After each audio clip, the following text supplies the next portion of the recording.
qualité de Kahuna de la fraternité universelle de la christianité. Nous aurons terrassé la connaissance hermétique de la christianité. Et en cette qualité de Kahuna de la fraternité universelle de la christianité, peut-être que certains qui sont avancés dans l'hermétisme gnostique comprennent déjà ce que je veux dire. Mais sûrement ont déjà eu le flair de ma véritable identité. Mais à vous, qui peut-être ne comprenez pas encore ce que ça veut dire, je crois qu'avec le temps, les bien-aimés maîtres ascensionnés, les anges, se chargeront d'apporter plus de lumière, plus d'amour et surtout plus de sagesse dans votre intellect afin que vous puissiez comprendre, appréhender ceci ou cela. De toutes les façons, le thème de ce soir s'intitule le décryptage symbolique ou le symbolisme de la parabole du Maître Jésus le Christ sur les joues. Oui, le grand Maître Jésus a sommairement, symboliquement décrypté ce que ça veut dire les joues que chacun de nous possède sur sa tête. Donc la tempe gauche ou la tempe droite, les joues veut dire quoi? Et il a eu à dire des choses étranges en très peu de mots. Je crois que nous allons revenir dans ce studio. Je vais inviter le grand technicien Rock Boto Redo qui est toujours avec nous ici cette émission Les Idées de Zoom à nous jouer une divine émission, une divine musique spirituelle pour qu'on puisse se mettre dans de belles conditions. Merci.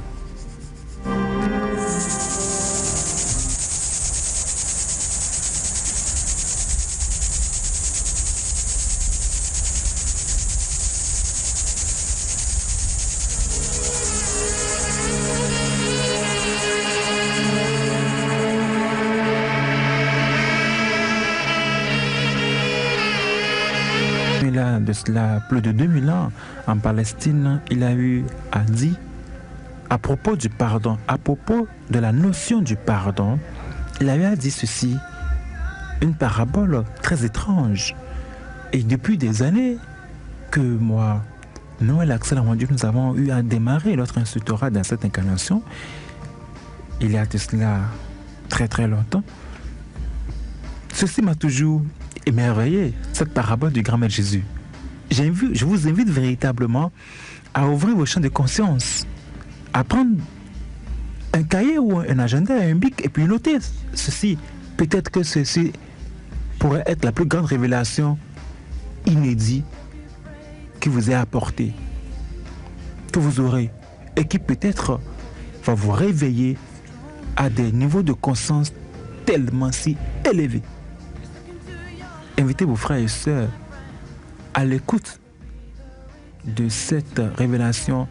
Faites silence en vous, faites de la place en vous, faites silence autour de vous et faites de la place autour de vous pour accueillir ce grand secret. Le grand Maître Sri Jésus a dit, si on vous gifle sur la joue droite, tendez votre joue gauche. Je répète, il a bien dit ceci. Si l'on vous gifle sur la joue droite, tendez votre joue gauche. C'est extraordinaire. Je répète une troisième fois. Sri Jésus, en Palestine, il a dit cela plus de 2000 ans, a dit, si l'on vous gifle sur la joue droite, tendez votre joue gauche. Mais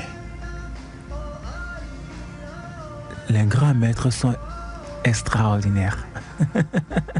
Je trouve ça génial. Mais depuis plus de 2000 ans, la plupart, la quasi-totalité des chrétiens, des humains, en somme, ne se sont pas vraiment arrêtés pour apprécier, pour disséquer cette parabole du Maître. On la lit souvent, on les pèle souvent, on la répète souvent, cette parabole, comme de gentils perroquets. Mais ce n'est pas à force de répéter les paraboles du Maître Jésus ou des maîtres que vous aurez vraiment à réaliser l'éveil intérieur. Je suis désolé. Je suis désolé. C'est comme d'aucuns qui passent toute leur vie à rater l'essentiel, qui passent toute leur vie à nourrir leur corps physique, à gaspiller l'énergie, à remettre à demain l'acquisition du droit d'acquisition au royaume de Dieu, à remettre même à demain Dieu.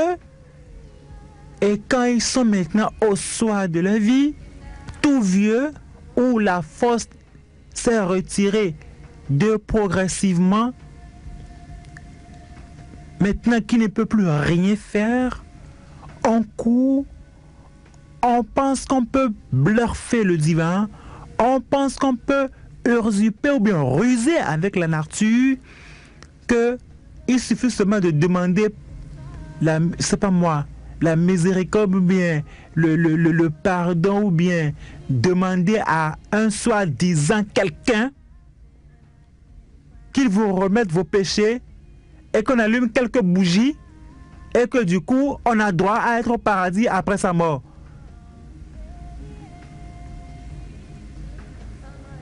Mais j'ai pitié pour ces âmes-là.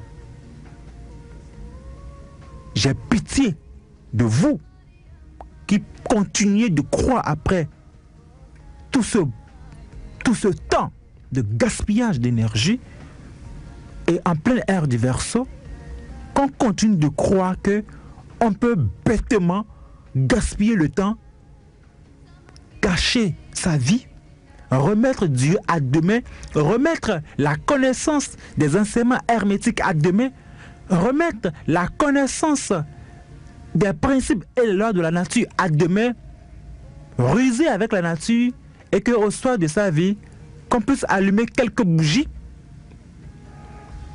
demander à un soi-disant quelqu'un, suivez mon regard, qu'il vous pardonne vos péchés à vous en tant que qui, en tant que quoi, au nom de qui ou de quoi, je ne sais pas moi, je ne suis pas dans le secret de Dieu. Et que du coup vous pouvez mourir bêtement pour vous retrouver demain au paradis. C'est pas moi, à la droite du Père en plus, c'est pas moi. Mais c'est du pipeau. Ça n'a jamais changé l'humanité et c'est pas demain que ça va changer l'humanité. Vous pensez que c'est aussi bête comme ça qu'on puisse aller, si on laissait passer des imbéciles au paradis bêtement comme ça, le paradis sera rempli et tout taché. Il y aura du désordre au paradis, tout sera sale au paradis. Ceci n'est pas le paradis que moi je connais là. Vous ne méritez pas la position et vous pensez qu'avec quelques bougies, ou bien qu'il y en a même qui laissent même un peu d'argent dans leur compte pour dire bon, j'ai laissé 1 million, demandez-moi tous les dimanches sur 10 ans. Je suis sûr que j'irai au paradis. Vous pensez que c'est aussi facile comme ça? Donc après avoir tué, après avoir fait beaucoup de corruption, après avoir détenu de l'argent, après avoir pris la femme d'autrui, après avoir porté les enfants d'autrui pour le compte de quelqu'un, ça dit quoi? Il y a des femmes qui portent des enfants d'une autre personne et qui disent que non, c'est leur mari qui est le père de cet enfant, donc des conneries. Vous pensez qu'après avoir fait toutes ces conneries, gaspiller l'énergie, éjaculer comme des châteaux qui coulent, mais des bateaux qui coulent, toute votre vie, salir vos corps, ne pas vous entretenir pendant des années, et que vous avez gaspillé complètement les énergies fluides, le prana, et que vous n'avez même pas eu à travers sur vous pour avoir la connaissance des autres énergies hermétiques, que ce soit les apanas, les kalanashobanas, etc., d'autres énergies subtiles inconnues par la masse. Vous n'avez pas eu véritablement à dresser le bâton d'Aaron, la verge d'Aaron. Vous n'avez pas vraiment eu à transmuter les énergies. Et vous pensez que du jour au lendemain, vous pouvez vous retrouver au paradis comme ça? C'est du pipeau.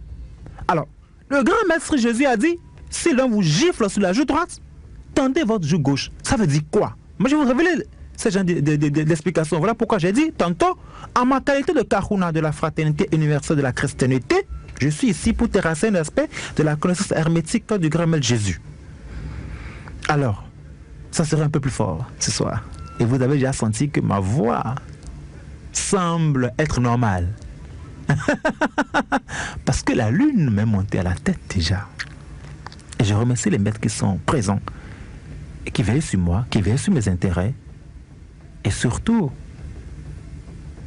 je suis très content de voir toujours à côté de moi mon bâton d'Aaron. Alors, comprenez ceci. Si on gifle quelqu'un, c'est qu'il a entre-temps une offense. Il a entre-temps un problème. Très bien. Je crois. Un peu de calcul mathématique. 98% de l'humanité sont des droitiers. Si on prend 10 personnes, à peine une personne sur 10 est un gaucher. Donc, plus de la majorité de l'humanité au temps de Jésus étaient tous des droitiers. Remarquez qu'un droitier, s'il veut gifler quelqu'un, ne peut que gifler sur la joue gauche et non sur la joue droite. Si vous êtes droitier, vous ne pouvez que gifler sur la joue gauche de quelqu'un et non sur sa joue droite. Et au temps de Jésus aussi, la majorité des humains d'alors étaient tous des droitiers. Donc si quelqu'un se levait et veut gifler son frère ou sa soeur, il ne peut que gifler que sur sa joue gauche et non sur sa joue droite. Pareil pour maintenant. À moins que vous soyez un gaucher. Mais Jésus s'adressait à tout le monde. Donc il s'adressait à la majorité. Et il sait très bien consciemment que la plupart, y compris peut-être lui-même, je n'en sais rien moi, mais la plupart des humains sont tous des droitiers. Et pourquoi est-ce que le grand maître Jésus a fait une erreur, a commis une erreur pour parler de la joue droite à la place de la joue gauche? Non. Il sait très bien pourquoi est-ce qu'il a caché le secret. Pourquoi est-ce qu'il a caché le message. Pas pour les humains qui ne vont pas à l'école de la connaissance, non. Il s'adressait aux initiés. À un initié, à un sachant, un seul mot suffit. Tout est symbole. Tout est codé. Le langage des maîtres est codé.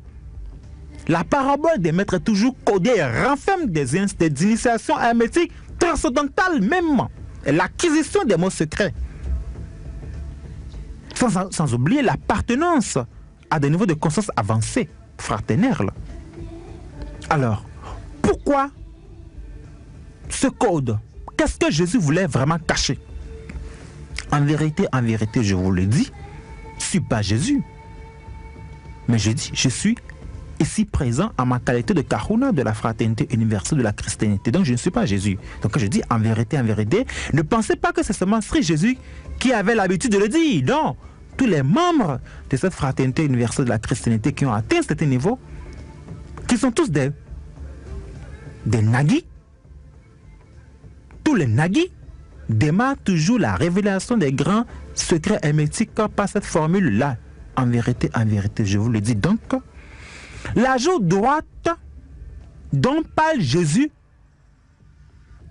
est de l'autre côté. Parce que quand on veut gifler quelqu'un, on gifle sur la joue gauche et non sur la joue droite. Mais quand le grand maître Jésus disait, si l'on vous gifle sur la joue droite, ça veut dire quoi? C'est pratiquement impossible de gifler quelqu'un sur sa joue droite. C'est très impossible de gifler quelqu'un sur sa joue droite avec sa main droite. C'est pratiquement impossible. Mais cette joue droite-là dont parlait Jésus est quoi? Symbolise quoi? Renferme quoi? Nous, à l'accent rendu, nous allons vous le dire.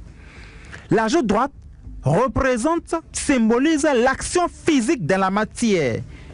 Le résultat visible et tangible de vos actions de la matière, en corrélation avec l'oreille droite.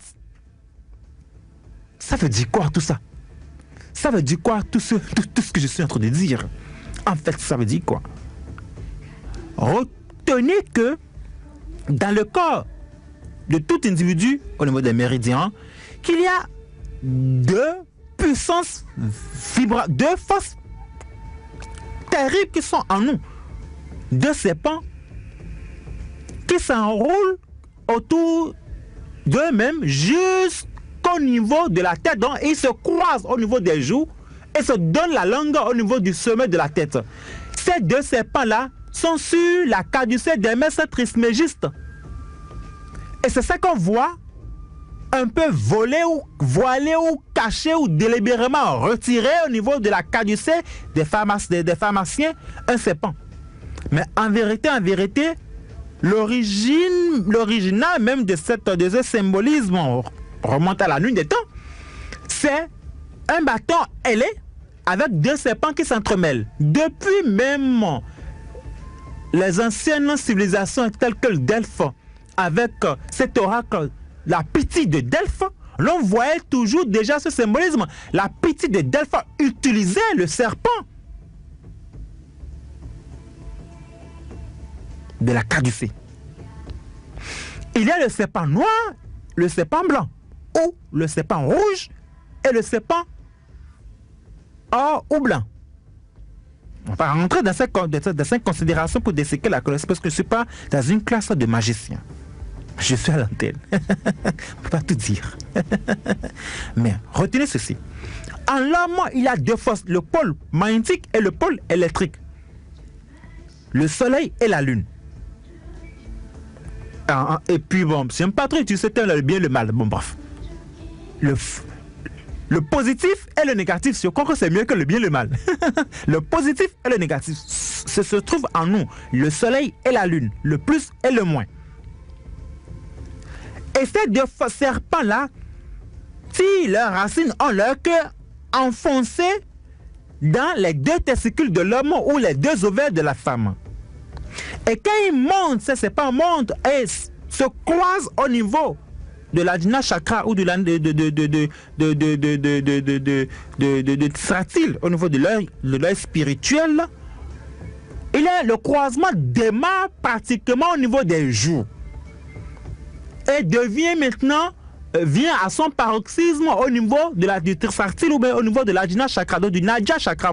C'est ce nom-là. C'est pourquoi est-ce que ce chakra-là qui se trouve entre les deux sourcils, Ajna chakra, a pour anagramme Nadja chakra. Vous voyez? Donc, le serpent. Alors, le côté droit de la joue, ou la joue droite, est en corrélation directement avec l'oreille, parce que quand on gifle quelqu'un, on touche toujours son oreille. Vous êtes d'accord avec moi?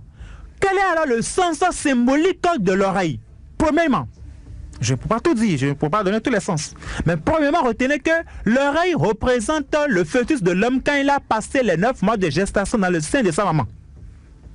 Ça veut dire quoi?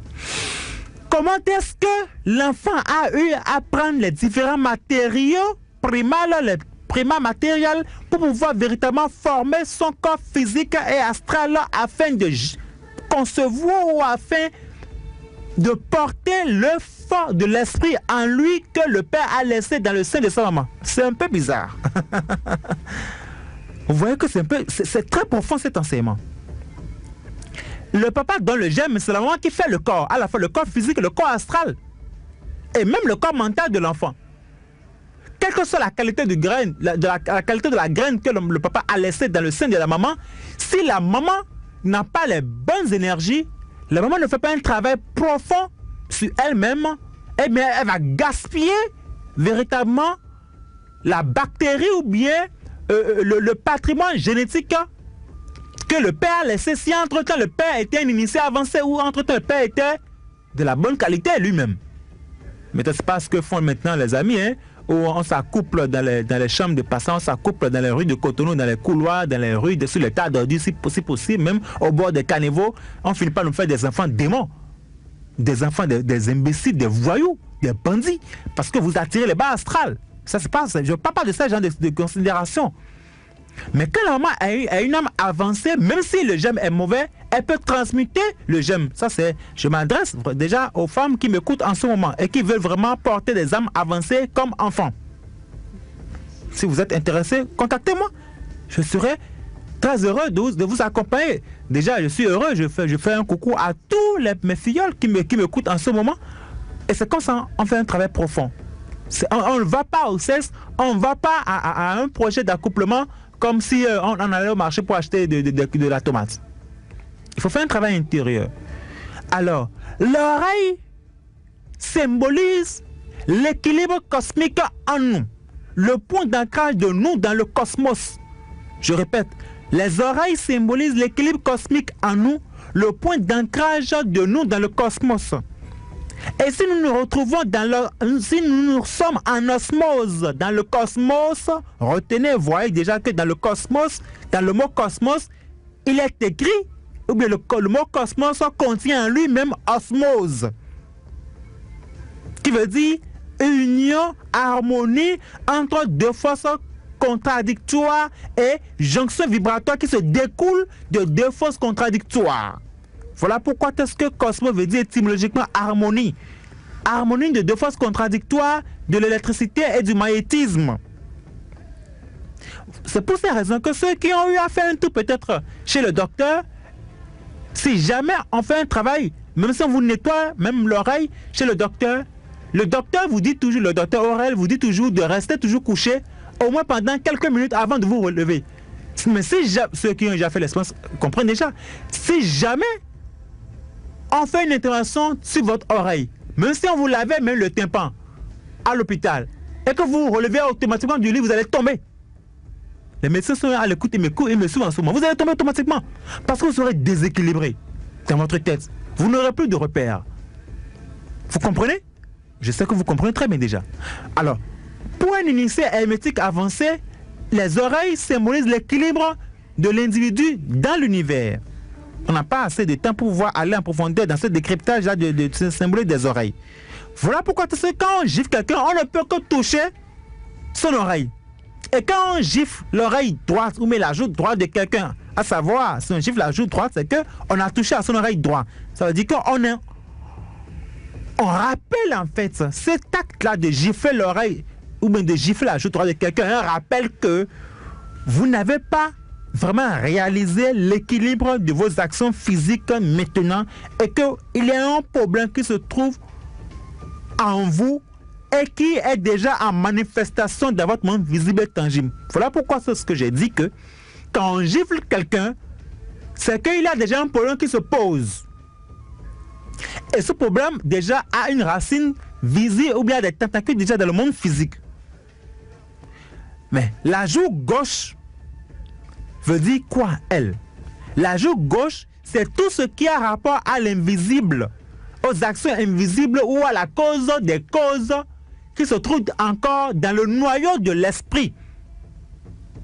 Ainsi donc, quand le grand maître Jésus dit, si l'on vous gifle sur la joue droite, tendez votre joue gauche, il sait très bien qu'on ne peut pas gifler quelqu'un sur sa joue droite, qu'on ne peut que gifler quelqu'un sur sa joue gauche. Et il a dit, si l'on vous gifle sur la joue droite, tendez votre joue gauche. En vérité,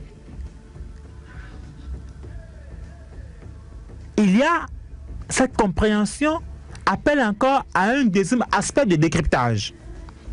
Et je vais m'arrêter là, je n'ai pas tout dit. Parce qu'il y a 7 niveaux de décryptage. Le deuxième aspect de décryptage, voilà. Le côté droit du corps n'est pas en vérité la force. Jésus savait très bien que si on veut gifler quelqu'un, la plupart de ceux qui peuvent gifler de l'humanité sont tous des droitiers. On sait très bien que le côté droit du corps physique, c'est le côté où on a plus de force, n'est-ce pas? Quelqu'un est plus fort avec sa main droite ou bien avec son pied droit qu'avec le côté gauche de son corps, à moins qu'il soit un gaucher. Mais le maître s'adressait ici à ceux qui sont des droitiers. Le côté droit du corps cache la lune, les aspects lunaires. Le côté gauche du corps cache le soleil, la force. Donc en vérité, la main droite tire sa force au niveau de la main gauche. Et la main gauche a sa passivité au niveau de la main droite. Ceux qui ont les oreilles pour comprendre, comprennent cela. Il me reste combien de minutes?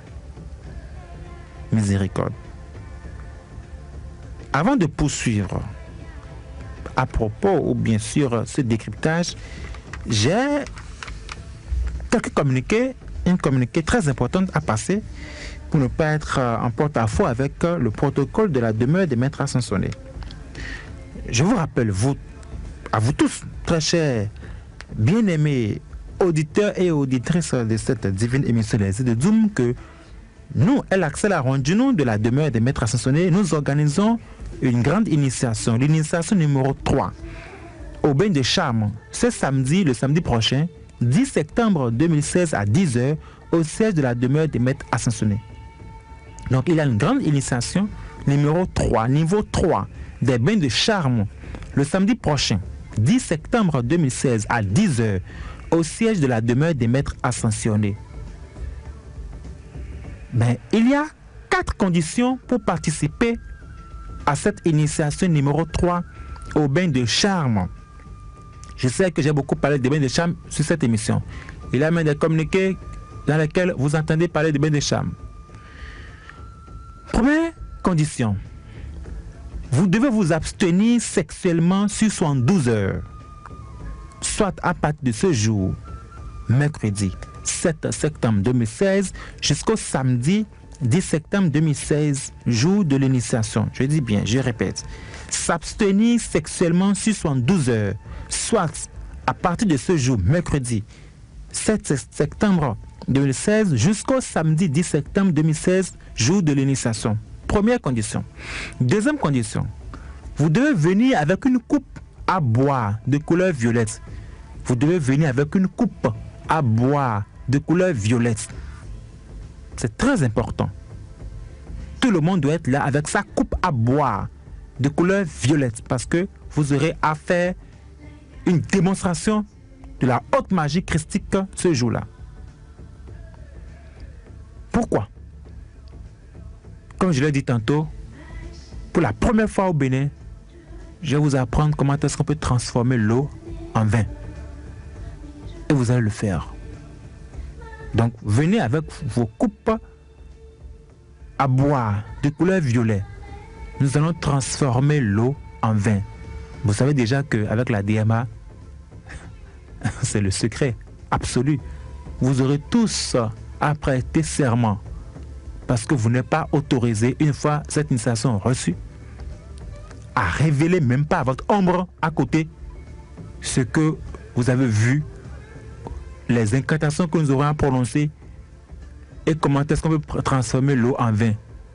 Il est interdit de passer le message. Ne jetez pas la pelle au poisson, l'a dit le grand-mère Jésus. Donc tous ceux qui seront présents pour cette initiation ne peuvent pas révéler, même pas à leur ombre. Ça veut dire quoi? Vous ne pouvez pas passer ce message à votre mari ou à votre femme, à moins qu'il ou elle soit présent, ni à vos enfants, à vos parents, à moins qu'ils soient présents eux aussi. C'est très important. Mais si vous voulez essayer, vous aurez affaire avec le Seigneur du karma et avec le Seigneur de la mort. Et je vais me charger moi-même personnellement pour l'exécution. Donc c'était le deuxième niveau. Je répète, premier niveau, première condition, c'est l'abstinence sexuelle sur 72 heures, soit à compter de ce jour, mercredi 7 septembre, jusqu'au samedi 10 septembre, jour de l'initiation. Deuxième condition, venir avec sa coupe à boire de couleur violette. Troisième condition, venir avec sa toge de méditation. La toge de méditation au niveau des étudiants de la demeure des maîtres ascensionnés, même au niveau de tous les lightworkers et sympathisants de la demeure des maîtres ascensionnés, vous le savez très bien, c'est de couleur blanche. Venez avec votre toge de méditation de couleur blanche. Quatrième condition, s'inscrire au plus tôt. Inscrivez-vous au plus tôt. Je vous assure, la place est extrêmement très limitée. Je suis passé par la DMA tout à l'heure, c'est très limité. Alors inscrivez-vous au plus tôt. Je ne veux pas véritablement, ça me fera un peu mal si le jour-là, je vois qu'il y a des gens qui sont présents et qui n'ont pas de place, etc. Et que vraiment ça serait un peu délicat. Donc si vous êtes intéressé pour cette initiation, composez le 96 34 66 66, le 96 34 66 66 et soyez là au plus tôt. La mise en place est terminée pour 9h15. Je dis bien, la mise en place est terminée pour 9h15 parce que l'initiation aura lieu dans la grande salle de méditation de la demeure des maîtres ascensionnés. Et si on rentre en travaux, on va fermer le portail. On ne pourra plus ouvrir le portail. Donc, inscrivez-vous au plus tôt et soyez présents à temps. Je rappelle, l'initiation numéro 3 au bain de Cham est pour ce samedi 10 septembre 2016 à 10h au siège de la demeure des maîtres ascensionnés. Première condition, abstinence sexuelle sur 72 heures à compter de ce jour mercredi jusqu'au samedi 10 septembre, jour même de l'initiation. Deuxième condition, venir avec une coupe à bois de couleur violette. Troisième condition, venir avec sa toge de méditation de couleur blanche. Quatrième condition, s'inscrire au plus tôt. Et pour toute autre information complémentaire, appelez le 96 34 66 66. Je répète, le 96 34 66 66. Je rappelle que la veille méditative de ce vendredi 9 septembre est reportée à cause de l'initiation du samedi 10 septembre. La veille méditative de ce vendredi est reportée. Nous avons aussi, à notre niveau ici, un message du club Tai Chi de la demeure des maîtres ascensionnés. Tous ceux qui sont intéressés pour faire les activités sportives, à savoir le Tai Chi ou le Kung Fu, vous pouvez vous inscrire au secrétariat de la demeure des maîtres ascensionnés en appelant toujours le 96 34 66 66 parce que très prochainement, nous allons lancer les activités du Tai Chi et du Kung Fu au niveau de la demeure des maîtres ascensionnés. Si vous êtes intéressé, vous pouvez vous inscrire. Je suis aussi heureux de savoir que vous êtes nombreux à m'écrire sur ma page sur WhatsApp ou bien sur Facebook. Si vous êtes toujours... Il y en a peut-être qui veulent continuer l'émission avec El Axel Arrondino. Vous pouvez envoyer vos invitations sur ma page Facebook El Axel Arrondino, L-E-L. Axel A-X-E-L Arrondino, vous allez me voir, vous voyez ma photo, et vous allez vous envoyer vos invitations. Ce serait un plaisir pour moi de vous accepter et répondre à vos questions autant que possible. Voilà. Je crois que le temps qui nous est imparti est vraiment à sa fin, parce qu'il y a l'autre niveau de la chose. Pardonnez 7 fois 77 fois, vous verrez la justice divine se dérouler sous vos yeux. On aura le temps sûrement d'en parler. L'initiation au bain de Cham de ce samedi est délicate parce que nous aurons à faire de vous de véritables alchimistes. Vous aurez la possibilité de transformer l'eau en vin et vous saurez que avec ce niveau de conscience, vous pouvez tout changer dans votre vie, faire de votre vie remplie de problèmes en une vie de bonheur et de plénitude. De toutes les 1000 manières, c'était El Axel Arrondino. En ma qualité de Kahuna de la Fraternité Universelle de la Christianité, je renvoie les forces christiques cosmiques à leur niveau respectif et je remercie la hiérarchie spirituelle de toute la Fraternité Universelle de la Christianité. Ayam, que la paix soit avec vous. Merci.